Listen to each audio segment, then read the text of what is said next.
Cuando Louis abandonó el edificio de la terminal del Aeropuerto Internacional de Bangor, un manto helado pareció caer sobre su mente. Entonces comprendió que estaba decidido a llevar a cabo su plan. Su cerebro, que había sido lo bastante capaz como para permitirle seguir la carrera a base de becas y de lo que ganaba su mujer sirviendo café y pastas en el turno de 5 a 11 de la mañana, 6 días a la semana, se había hecho cargo del problema y se disponía a resolverlo desglosándolo en etapas, como si se tratase de un examen, el más difícil que se le había planteado en su vida. Y era un examen que él pensaba superar con la nota máxima, 100 sobre 100.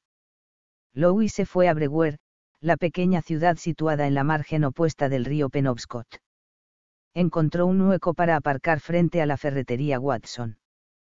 ¿Qué desea?, preguntó el dependiente. Una linterna grande, de las cuadradas, y algo con que hacer una caperuza. El dependiente era flaco y bajito, y tenía la frente ancha y los ojos muy vivos. Sonrió, pero de un modo poco agradable. De caza, amigo. ¿Cómo dice?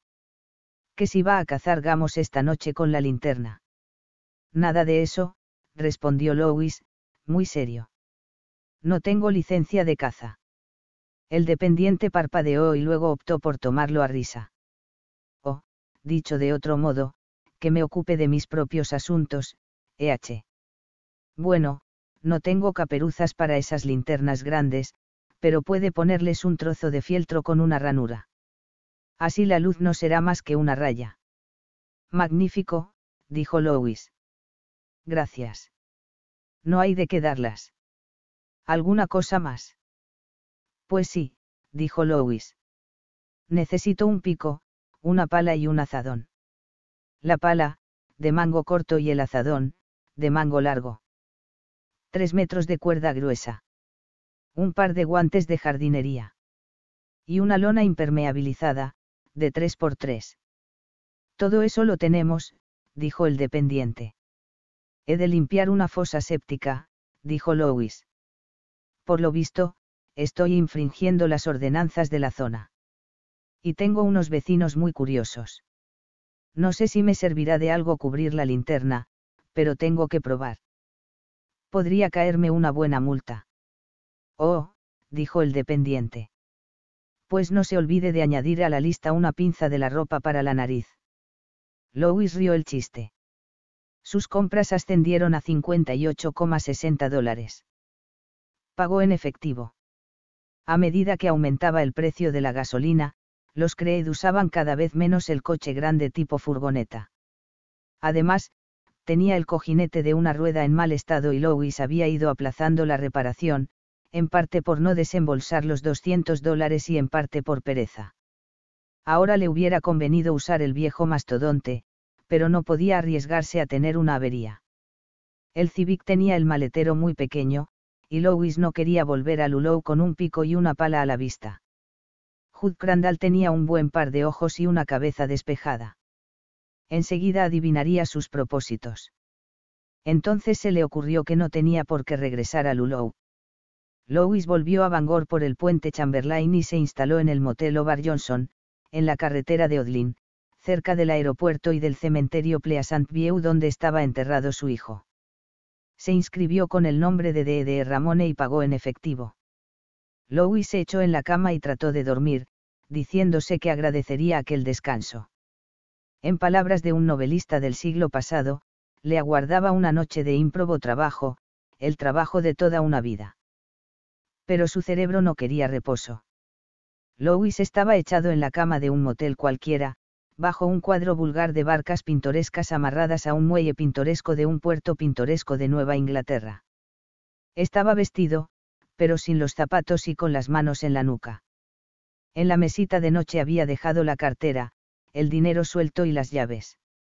Aquella sensación de frialdad persistía, se sentía totalmente desconectado de su familia, de su entorno habitual y hasta de su trabajo. El motel hubiera podido estar en cualquier lugar, en San Diego, en Duluth, en Bangkok o en Charlottamalie. Se hallaba en una especie de tierra de nadie y, de vez en cuando, cruzaba por su mente un pensamiento asombroso, antes de volver a ver aquellas caras y lugares conocidos, habría visto a su hijo. Repasaba su plan una y otra vez. Lo examinaba desde todos los ángulos, buscando posibles fallos y puntos débiles. Y se daba cuenta de que estaba avanzando por una estrecha pasarela tendida sobre el abismo de la locura. Le envolvía un aire de locura que ponía en sus oídos un aleteo de aves nocturnas de grandes ojos dorados, iba a precipitarse en la locura. Resonaron en su pensamiento, como en un sueño, los versos de Tom Bruce, o de At Your Hand Sareklam mi /1 Filtem on my knees /You come and talk my motor /Want you come back after me. La locura. Locura alrededor, muy cerca, acechando. Louis caminaba por el filo de la razón, repasando los detalles del plan. Hoy, alrededor de las 11 de la noche, excavaría la tumba de su hijo, levantaría con la cuerda las cubiertas de hormigón, sacaría el cuerpo de su hijo del ataúd, lo envolvería en un trozo de lona y lo pondría en el maletero del Civic. Cerraría el ataúd y rellenaría la fosa. Volvería a Lulou, sacaría el cuerpo de Gage del maletero y daría un paseo. Eso, daría un paseo. Si Gage regresaba, cabían dos posibilidades: una, Gage seguía siendo Gage, quizá atontado, torpe, incluso retrasado, solo en lo más recóndito de su mente Louis se permitía esperar que Gage volviera perfecto, tal como era, pero incluso eso era posible, no, pero su hijo a pesar de todo, el hijo de Rachel, el hermano de Ellie. La otra posibilidad, que de los bosques surgiera una especie de monstruo. Había aceptado ya tantas cosas que no le chocaba la idea de los monstruos, demonios y espíritus malignos del otro mundo que se apoderaban de un cuerpo resucitado que había sido abandonado por su alma primitiva.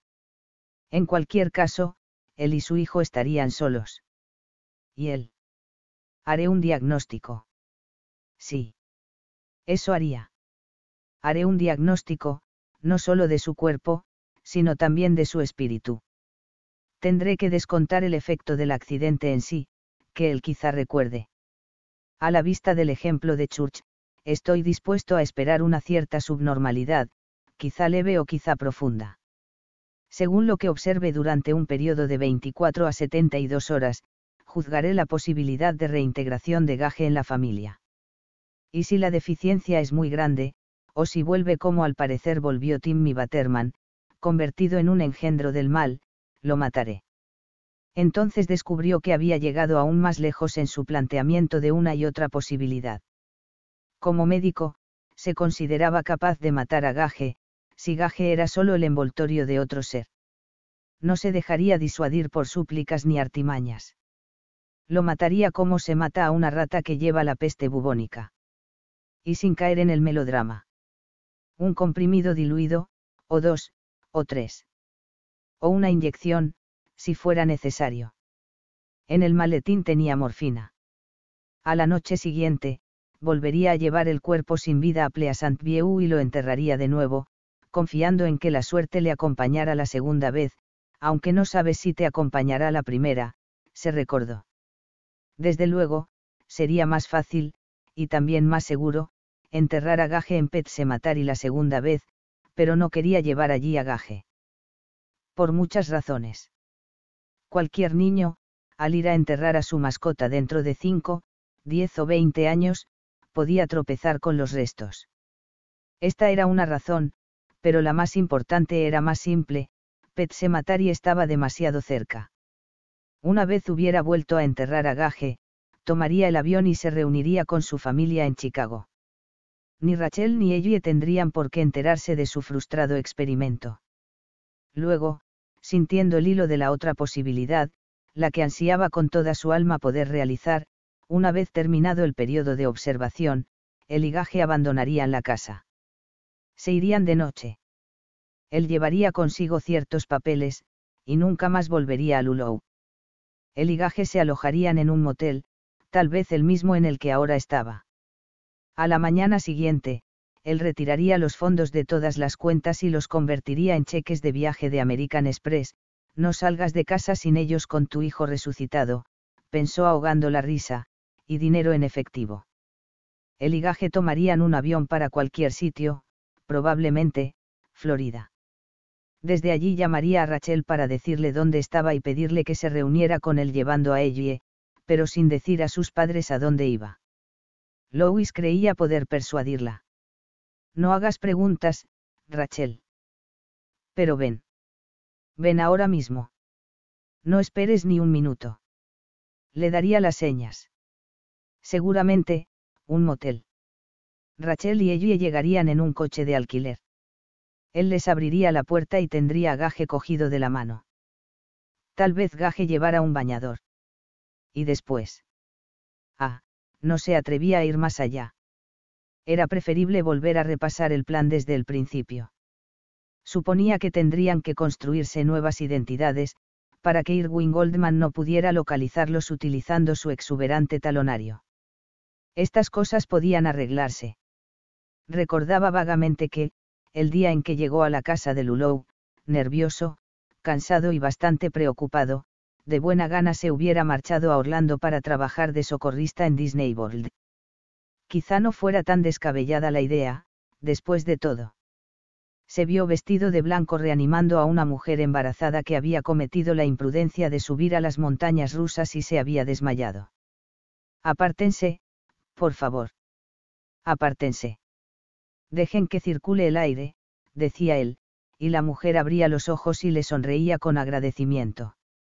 Mientras su imaginación tejía esta halagüeña fantasía, Louis se quedó dormido. Él dormía cuando su hija, en un avión que sobrevolaba las cataratas del Niágara, despertó de una pesadilla en la que todo eran manos retorcidas y ojos estúpidos y crueles. Él dormía mientras Rachel, angustiada, trataba de calmarla. Él dormía mientras la azafata corría por el pasillo para averiguar qué ocurría. Él dormía mientras ella gritaba una y otra vez: «Es Gage. Mami, es Gage. Es Gage. Gage está vivo. Gage tiene un cuchillo del maletín de papá. Que no me toque. Que no toque a papá». Él dormía cuando su hija, ya más calmada, se apretaba contra el pecho de su madre, tiritando, con los ojos muy abiertos y secos, y Dory Goldman pensaba qué espantoso ha sido esto para Eileen, y cómo me recuerda a Rachel después de la muerte de Zelda. Louis se despertó a las 5:15, cuando empezaba a palidecer la luz de la tarde. Tengo un trabajo ímprobo, pensó estúpidamente, y se levantó. Cuando a las 3:10 de la tarde, horario de la zona central, el vuelo United Airlines 419 descargaba a los pasajeros en el aeropuerto O'Hare de Chicago, Ellie Creed se encontraba en un estado de incipiente histerismo y Rachel estaba muy asustada. Desde el día en que llevó a los niños a McDonald's y Gage estuvo a punto de ahogarse con las patatas fritas, nunca había deseado tanto que Louis estuviera con ella.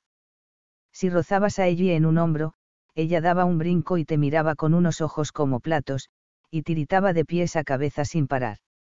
Era como si estuviera llena de electricidad. Si mala fue la pesadilla del avión, esto. Rachel no sabía qué hacer. Al entrar en la terminal, Ellie dio un traspié y cayó de bruces. En lugar de levantarse, se quedó tendida en la moqueta, mientras la gente la sorteaba, o la miraba con esa expresión de condescendiente simpatía y despego del que va de paso y no tiene tiempo que perder, hasta que Rachel la tomó en brazos. Ellie, ¿qué tienes? Pero Ellie no respondió. Cruzaron el vestíbulo hacia las cintas transportadoras de los equipajes, donde Rachel vio a sus padres esperándolas. Nos han dicho que no nos acercásemos a la puerta, dijo Dory. De modo que pensamos. Rachel. ¿Cómo está Eileen? Regular. Hay lavabo de señoras, mami. Voy a vomitar. Oh, Dios mío, dijo Rachel con desesperación y la llevó de la mano hacia el aseo que estaba al otro lado del vestíbulo. ¿Quieres que vaya con vosotras, Rachel? Preguntó Dory M. Número. Recoge las maletas, ya las conoces. Estamos bien. Afortunadamente, el aseo de señoras estaba desierto. Rachel llevó a la niña hacia una de las puertas, mientras buscaba una moneda en el bolso, y entonces vio que, gracias a Dios, 3 de los retretes tenían roto el cerrojo. En una de las puertas alguien había escrito con lápiz de labios: Sir John Crapper era un cerdo machista. Rachel abrió rápidamente la puerta. Ellie se quejaba con la mano en el vientre. Tuvo 2 arcadas, pero no vomitó. Eran espasmos de agotamiento nervioso. Cuando Ellie dijo encontrarse un poco mejor, Rachel la llevó a los lavabos y le refrescó la cara. Ellie estaba lastimosamente blanca y tenía profundas ojeras. Ellie, ¿es que no vas a decirme qué te pasa? No sé lo que me pasa. Pero desde que papá me habló de este viaje sé que algo va mal. ¿Por qué él no estaba normal? Louis, ¿qué tratas de ocultar? Había algo raro, lo noté. Hasta Ellie se dio cuenta. Rachel advirtió entonces que también ella había estado nerviosa todo el día, como si esperase una desgracia. Así se sentía siempre 2 o 3 días antes de la regla, tensa y en vilo, a punto de reír o de llorar, o de sufrir una jaqueca que la embestía como un tren expreso y a las 3 horas se le había pasado. ¿Qué dices? Preguntó mirando a su hija en el espejo. ¿Por qué no había de estar normal papá, cariño? No sé, dijo Ellie. Fue el sueño. Soñé con Gage. O con Church. No me acuerdo. No sé. Ellie, ¿qué soñaste? Soñé que estaba en Pet Sematary. Me llevó Pascoe y me dijo que papá iría y que pasaría algo terrible. Pascoe. Rachel sintió una punzada de terror, aguda pero imprecisa. ¿Qué nombre era aquel y por qué le resultaba familiar? Creía haberlo oído antes, pero no podía recordar dónde. ¿Soñaste que alguien llamado Pascoe te llevaba al cementerio de las mascotas? Sí, así dijo que se llamaba. Y. De pronto, sus ojos se dilataron. ¿Recuerdas algo más? Dijo que había sido enviado para avisar, pero que no podía intervenir. Dijo que estaba, no sé, que estaba cerca de papá porque se encontraban juntos cuando su alma se desdes. No recuerdo. Gimió. Cariño, soñaste con Pet Sematary porque aún estás pensando siempre en Gage. Y estoy segura de que a papá no le pasa nada. ¿Ya estás mejor? No, susurró Ellie. Mami, estoy asustada. Tú no. Hizo Rachel sacudiendo levemente la cabeza y sonriendo. Pero lo estaba asustada. Y el nombre de Pascoe la obsesionaba. Estaba segura de haberlo oído meses o tal vez años atrás, en relación con algo horrible, y no podía librarse de aquella zozobra. Percibía algo amenazador que estallaría de un momento a otro. Algo terrible que era preciso rehuir. ¿Pero el qué? ¿El qué? Estoy segura de que no pasa nada, dijo a Ellie. ¿Quieres que volvamos con los abuelos? Bueno, dijo Ellie, apática. Entró en el tocador una mujer puertorriqueña que llevaba de la mano a un niño pequeño al que estaba regañando. Los pantaloncitos bermudas estaban mojados a la altura de las ingles, y Rachel se acordó de Gage con una angustia que casi la paralizó. Aquella impresión le hizo el efecto de una dosis de novocaína, aplacándole los nervios. Vamos, dijo a la niña.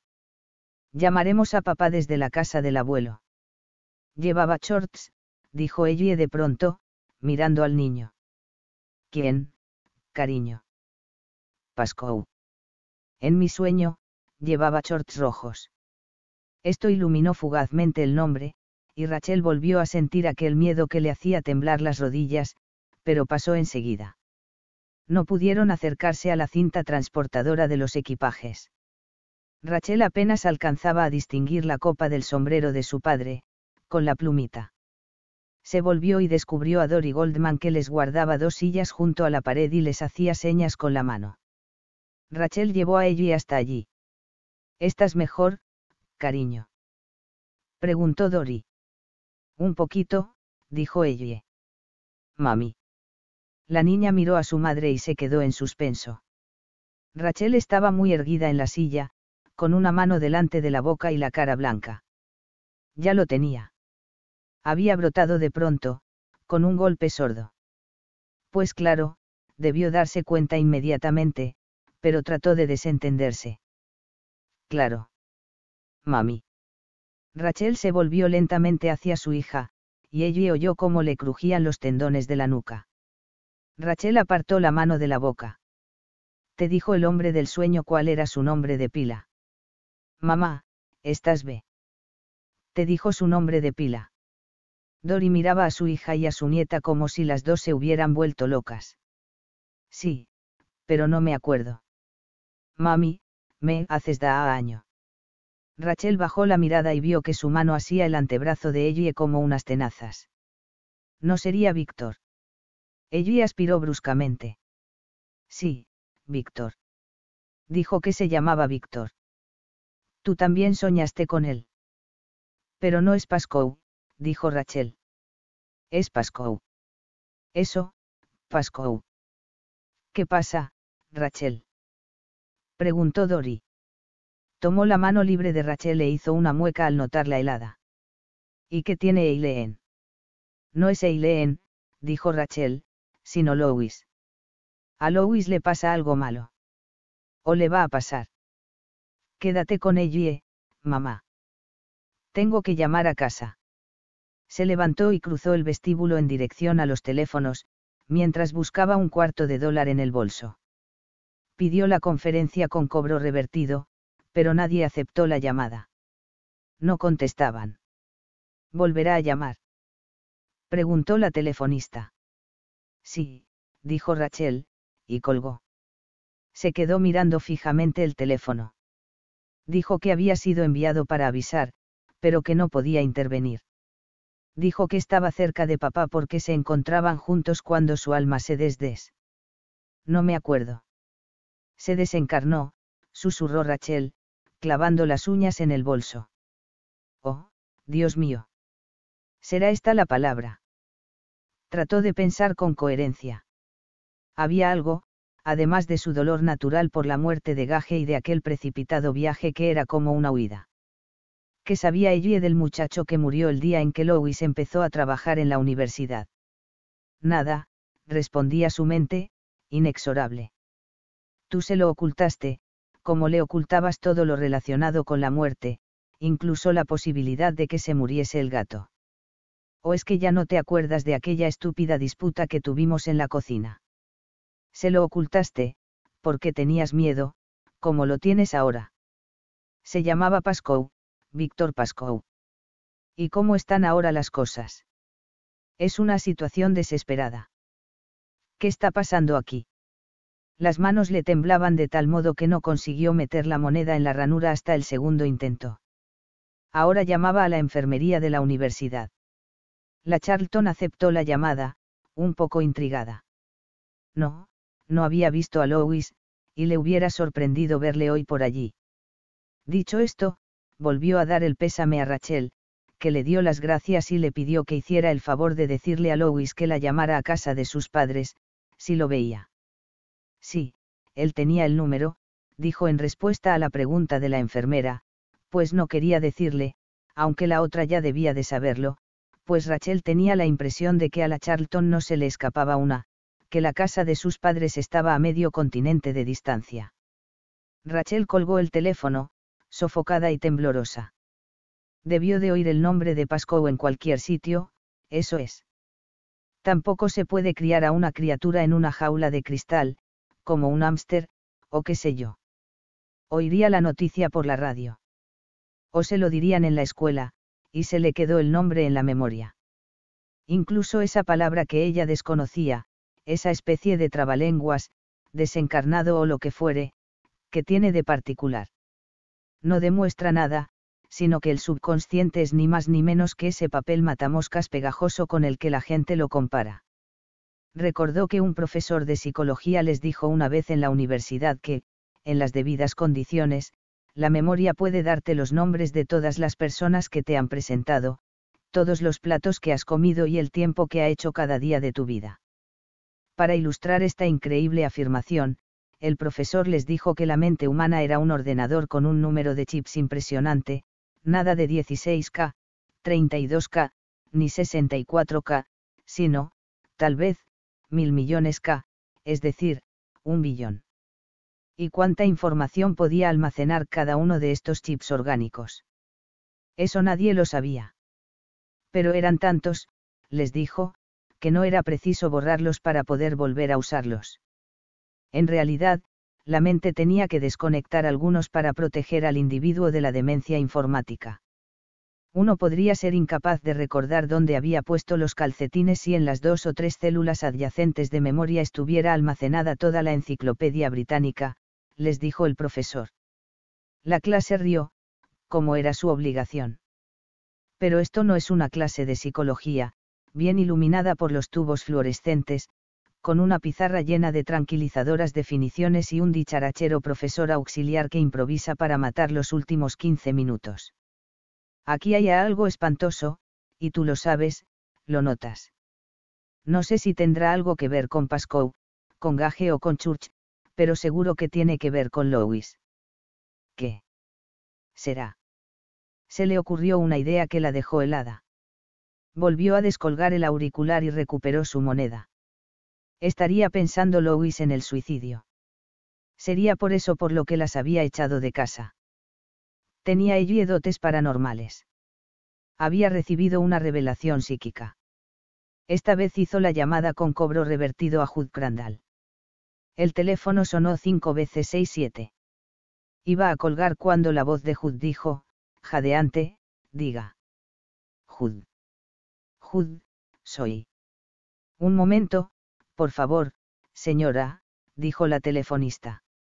Acepta una llamada a cobro revertido de MRS Cred. Ajá. Perdón, señor, ¿eso es sí o no? Yo diría que bueno.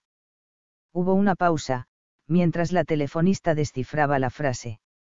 Gracias. Hable, señora. Hood, ¿has visto a Lois hoy? Hoy.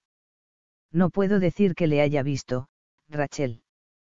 Pero por la mañana me fui a Brewer, a comprar comestibles y por la tarde he estado trabajando en el jardín de atrás. ¿Por qué? Oh, probablemente no es nada, pero ella tuvo una pesadilla en el avión, y pensé que la tranquilizaría así. En el avión. La voz de Hood pareció cobrar un tono más agudo. ¿Dónde estás, Rachel? En Chicago. Ella y yo hemos venido a pasar una temporada con mis padres. Lois no ha ido con vosotras. Él vendrá este fin de semana, dijo Rachel. Y ahora ya requería un esfuerzo mantener firme la voz. Había algo en el tono de Hood que no le gustaba. Fue idea suya lo del viaje. Sí. Hood, pasa algo. Pasa algo malo, ¿verdad? ¿Y tú sabes qué es? Tal vez deberías contarme el sueño de la niña, dijo Hood después de una larga pausa. Me gustaría que me lo contaras. Después de hablar con Rachel, Hood se puso una chaqueta ligera, el sol se había nublado y se había levantado viento, y cruzó la carretera en dirección a la casa de Lois, no sin antes mirar con precaución a derecha e izquierda, por si venía algún camión. Los camiones tenían la culpa de todo. Los condenados camiones. Pero no era eso. Sentía como si Pet se matara y lo que había más allá tirase de él. Pero si antes de aquella llamada era como un atractivo arrullo, una voz que prometía consuelo y un cierto poder, ahora su mensaje era más sordo y tenebroso, algo hosco y amenazador. No te mezcles en esto, tú. Pero él no podía mantenerse al margen, era responsable de muchas cosas. Hood vio que el Honda Civic de Lois no estaba en el garaje. Allí no había más que el Ford grande, cubierto de polvo, como si hiciera mucho tiempo que no se usara. Probó la puerta trasera de la casa y la encontró abierta. Lois. Llamó, seguro de que Lois no podía contestar, pero deseoso de romper el silencio de aquella casa. Oh, eso de hacerse viejo empezaba a ser una lata, tenía los brazos y las piernas torpes y pesados, no podía estar ni 2 horas trabajando en el jardín sin que la espalda le martirizara, y si era la cadera, a veces le parecía que un berbiquí se la estaba taladrando. Hood empezó a recorrer la casa metódicamente, buscando las señales que tenía que buscar, el atracador más viejo del mundo, pensó sin mucho humor, mientras registraba. No encontró ninguna de las huellas que le hubieran alarmado realmente, ni cajas de juguetes que a última hora no se hubieran entregado a beneficencia, ni ropa de niño disimulada detrás de una puerta, en un rincón del armario, ni debajo de una cama ni, lo que hubiera sido peor, la cuna montada de nuevo en la habitación de Gage. Absolutamente ninguna de las señales que él buscaba. No obstante, se notaba en la casa un desagradable vacío que de un momento a otro tuviera que llenarse de, en fin, de algo. Quizá no estaría de más que me diera una vuelta por el cementerio de Pleasant-View. A lo mejor allí hay novedades. Podría tropezarme con Louis Creed e invitarle a cenar o algo así. Pero el peligro no estaba en el cementerio de Bangor, sino allí, en aquella casa, y detrás de ella. Hood salió y volvió a cruzar la carretera. Ya en su casa, sacó del frigorífico un paquete de 6 cervezas y lo llevó a la sala. Se sentó delante del mirador orientado a casa de los Creed, abrió una cerveza y encendió un cigarrillo. Mientras caía la tarde, el pensamiento de Hood empezó a discurrir hacia atrás, como solía hacer durante los últimos 2 o 3 años, describiendo órbitas cada vez más amplias. De haber sabido lo que pensara Rachel Creed hacía poco rato, hubiera podido decirle que tal vez tenía razón aquel profesor de psicología, pero que cuando envejecías, esa función de bloqueo de la memoria se deterioraba, lo mismo que todos los órganos de tu cuerpo, y empezabas a recordar caras, lugares y hechos con una nitidez impresionante. Recuerdos que habían adquirido el tono sepia de las viejas fotografías, reavivaban sus colores, las voces se despojaban de la sordina que les había puesto el tiempo y recobraban su sonoridad original. Y Hood hubiera podido decir a aquel profesor que esto no era demencia informática. Esto se llamaba senilidad. Hood volvía a ver a Anratti, el toro de Lester Morgan, con los ojos ribeteados de rojo, embestir contra todo lo que se le ponía por delante. Incluso embestía a los árboles, cuando el viento movía las hojas. Antes de que Lester se diera por vencido, todos los árboles del pastizal vallado de Anratti mostraban las señales de aquel furor ciego, y el animal tenía los cuernos astillados y la cabeza ensangrentada. Cuando mató al toro, Lester estaba aterrorizado, lo mismo que ahora Hood. El anciano bebía cerveza y fumaba. Estaba anocheciendo. No encendió la luz. Poco a poco, su cigarrillo se convirtió en un punto incandescente. Bebía, fumaba y vigilaba la entrada de coches de casa de los Creed. Cuando Louis regresara de donde quiera que estuviera, él entraría a charlar un rato, para asegurarse de que no tramaba nada malo. Y seguía sintiendo el suave tirón de lo que quiera que fuera el maléfico poder que habitaba aquella tierra diabólica donde se habían construido los Cairns. No te mezcles en esto, tú. No te mezcles, o vas a sentirlo. La voz era como un jirón de niebla que surgiera de un sepulcro abierto. Esforzándose por hacer oídos sordos a la voz, Hood fumaba y bebía. Y esperaba. Mientras Hood Crandall, sentado en su mecedora, acechaba el regreso de Louis desde el mirador y mientras Rachel y Ellie viajaban por la autopista hacia la casa de los Goldman, Rachel, mordiéndose las uñas, sin poder sustraerse a la angustia y Ellie, pálida como una muerta, Louis consumía una copiosa e insípida cena en el comedor de Lovar Johnson. La comida era abundante y sosa, exactamente lo que le pedía el cuerpo. Ya había oscurecido. Los faros de los automóviles parecían dedos que palparan las sombras. Louis engullía la comida. Un bistec. Una patata al horno. Una fuente de judías de un verde chillón y artificial. Un trozo de tarta de manzana con un copete de helado a medio derretir. Louis estaba en una mesa de un rincón, observando a los que entraban y salían, mientras se preguntaba si vería a algún conocido. En el fondo, casi lo deseaba. Le harían preguntas, ¿y Rachel? ¿Qué haces aquí? ¿Cómo estás? Y quizá las preguntas traerían complicaciones, y quizá eran complicaciones lo que él estaba deseando. Una escapatoria. Y, efectivamente, cuando Louis terminaba su tarta de manzana y la segunda taza de café, entró una pareja conocida, Rob Grinnell, un médico de Bangor y Bárbara, su bonita esposa. Él deseaba que le vieran, sentado a aquella mesa individual del rincón, pero la camarera los llevó a los divanes del otro lado del comedor, y Louis los perdió de vista y solo de vez en cuando divisaba fugazmente el pelo prematuramente gris de Grinnell. La camarera le trajo la cuenta y Louis la firmó, anotó el número de su habitación debajo de la firma y salió por la puerta lateral. Fuera soplaba un fuerte vendaval con un rugido constante que hacía zumbar de modo extraño los cables de la electricidad. No había estrellas y se intuía en las alturas un desfile de nubes a gran velocidad.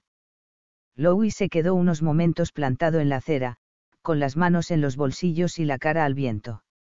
Luego, dio media vuelta, subió a su habitación y conectó el televisor. Aún era temprano para hacer algo en serio, y no se sabía lo que podía traer aquel viento. Ponía nervioso. Louis vio 4 horas de televisión, 8 telefilmes de un tirón.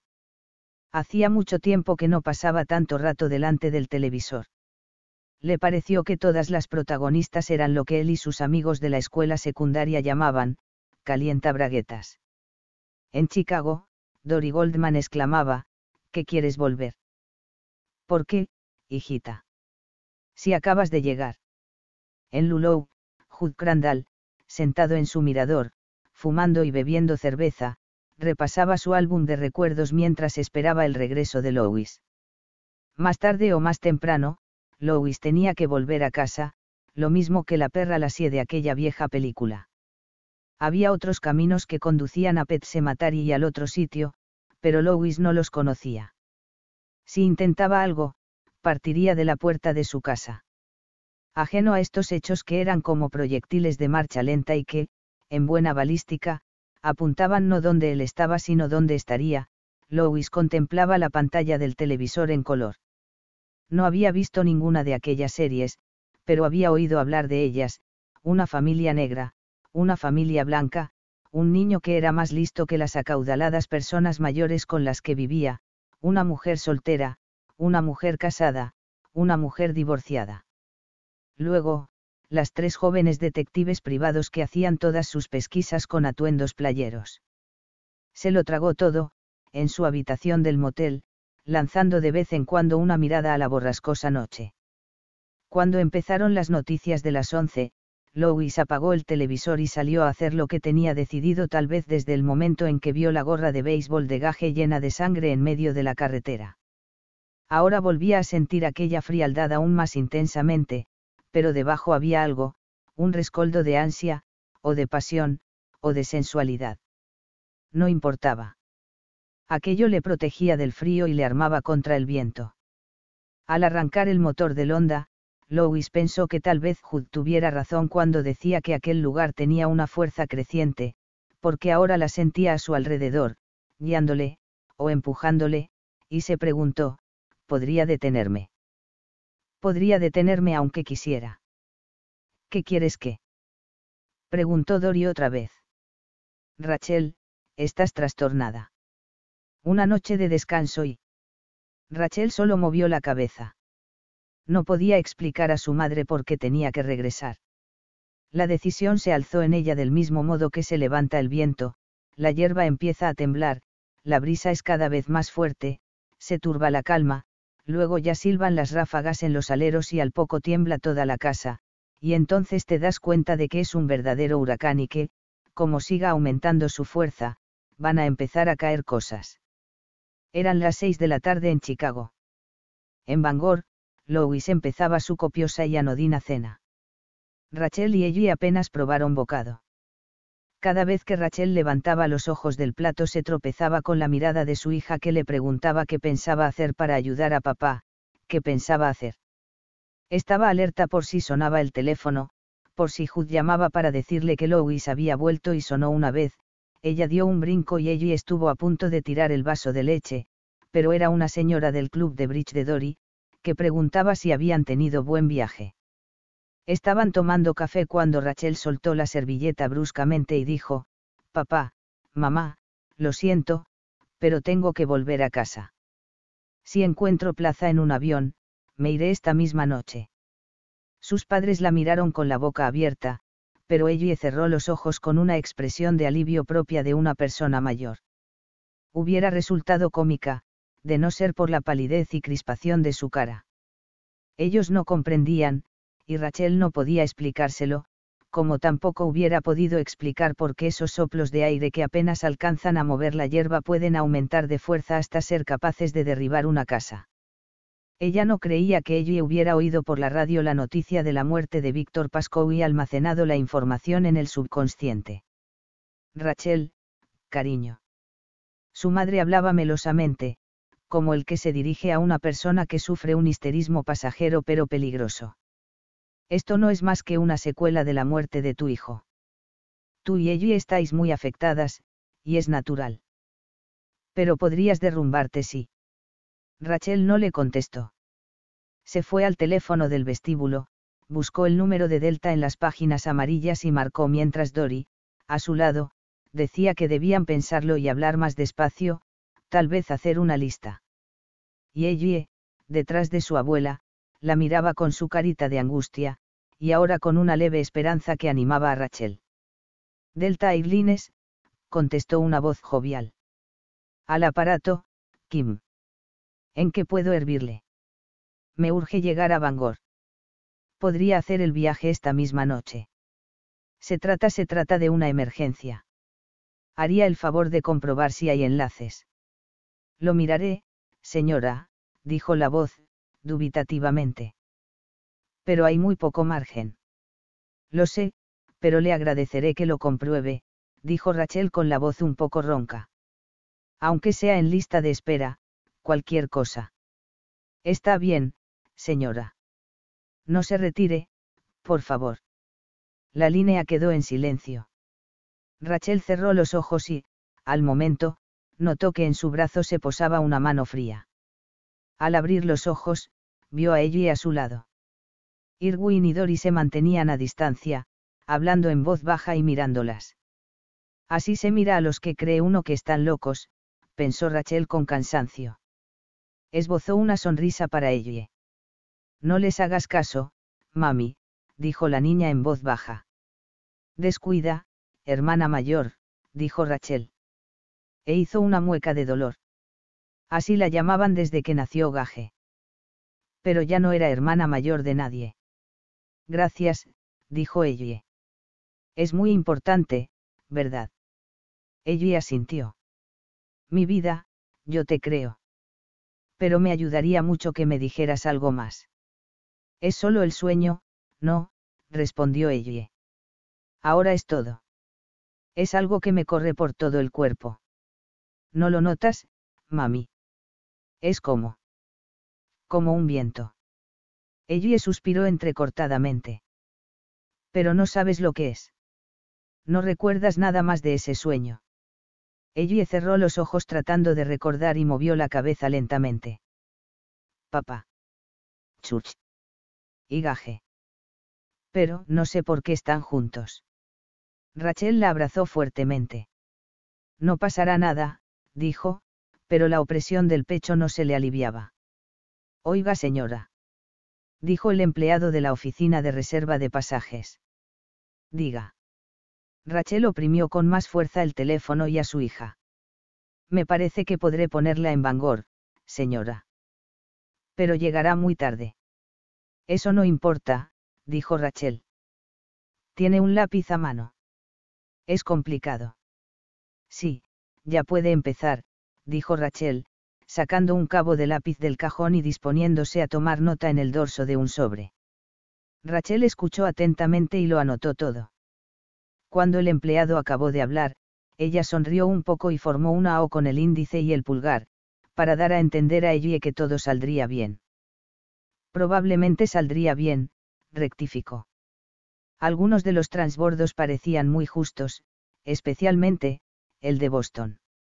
Haga todas las reservas, por favor, dijo Rachel. Y gracias. El empleado anotó el nombre y número de la tarjeta de crédito de Rachel y ella colgó por fin, extenuada, pero más tranquila.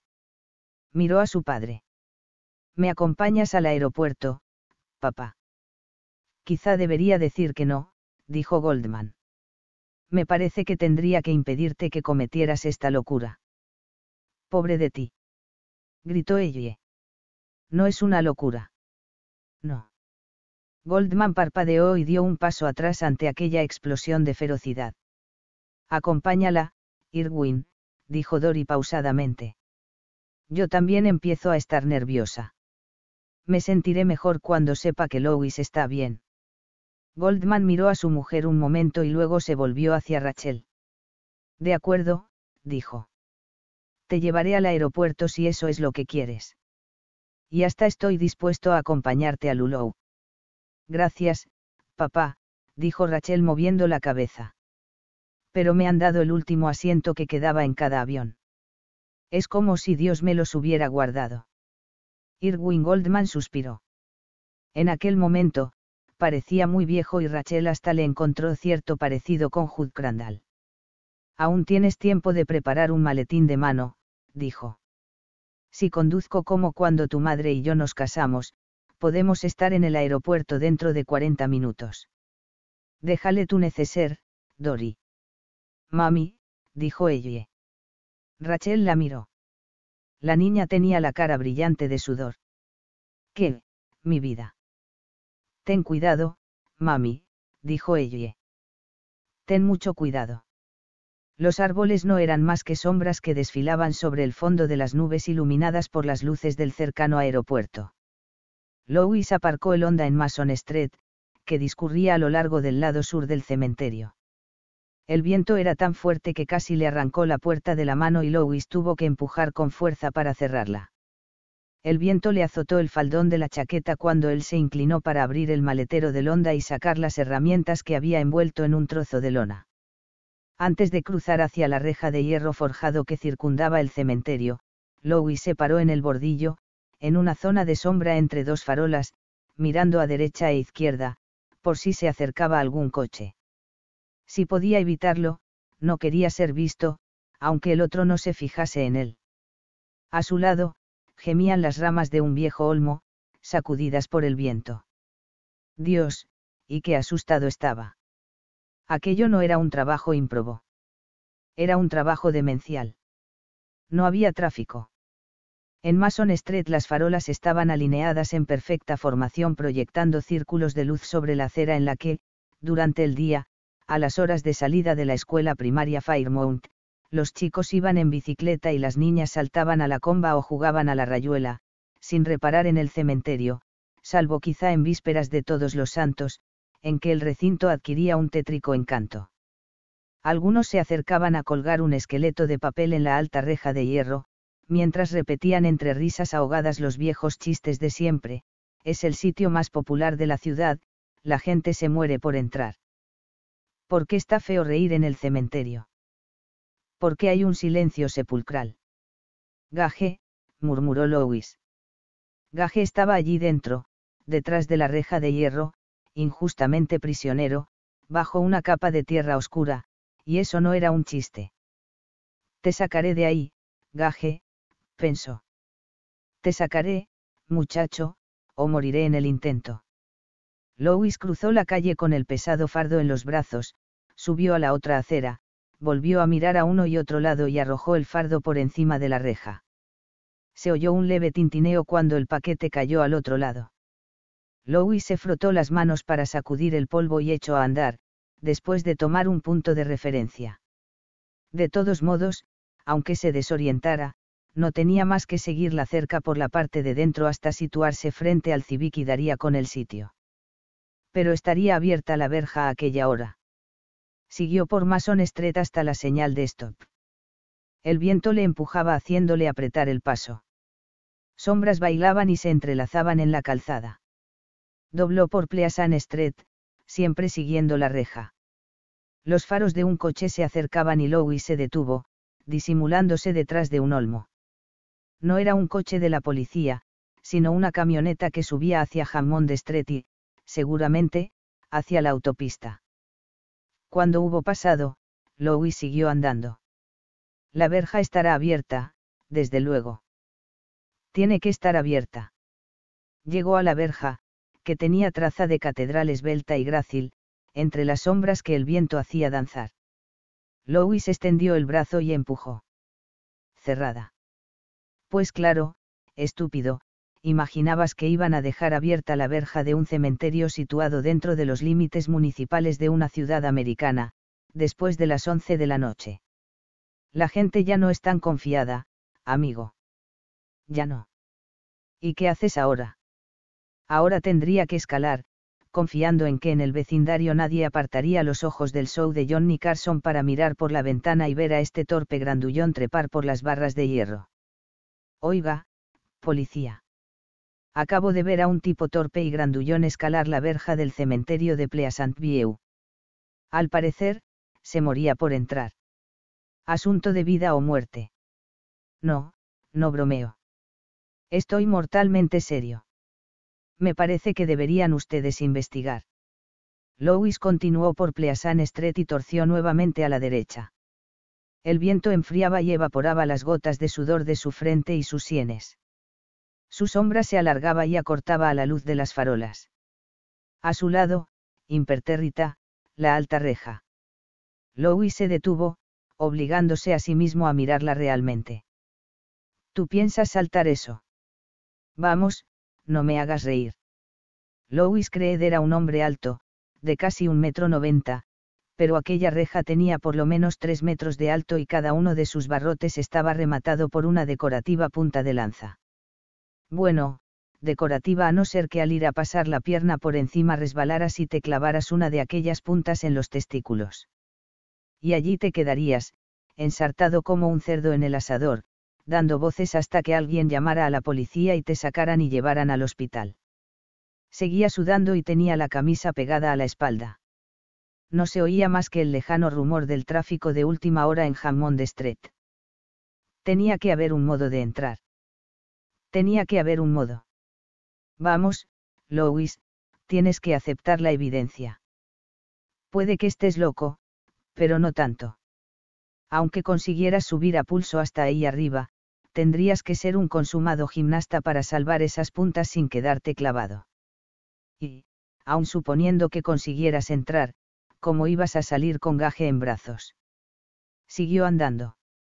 Tenía una ligera idea de que estaba dando la vuelta completa al cementerio, pero sin hacer nada constructivo.